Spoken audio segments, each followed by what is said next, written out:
17 जागेवर आज मतदान होत आहे। त्यातील 6 जागा ह्या बिनविरोध निवडून आलेल्या आहेत। उर्वरित 11 जागांसाठी मतदान प्रक्रिया सुरू आहे।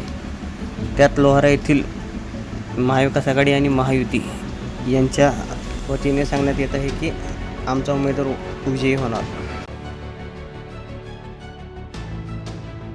लोहाऱ्यात अतिशय चांगलं वातावरण आहे।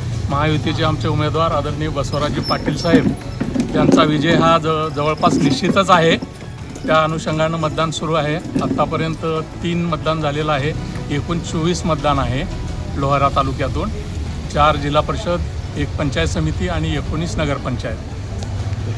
आदरणीय नेते रवींद्रजी गायकवाड, आदरणीय माजी आमदार ज्ञानराजे चौगुले साहेब यांच्या आदेशानुसार आणि पक्षश्रेष्ठीच्या आदेशानुसार सर्व लोहाऱ्यातील नगरसेवकाला आदेश आलेला आहे की आपल्या महायुतीलाच मतदान करायचं आणि बसवराज पाटील साहेबालाच विजयी करण्यासाठी लोहारा नगरपंचायतीच्या सर्व नगरसेवकांनी या ठिकाणी मतदान त्यांनाच करणार आहेत आणि महायुतीचाच विजय होणार आहे।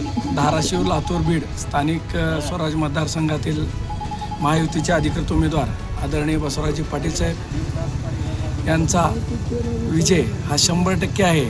या ठिकाणी महायुतीच्या सर्व घटक पक्षाने अतिशय उत्कृष्ट असा प्रतिसाद देत आहेत आणि आदरणीय नेते बसवराजी पाटील साहेब यांचा विजय 100% फिक्स आहे।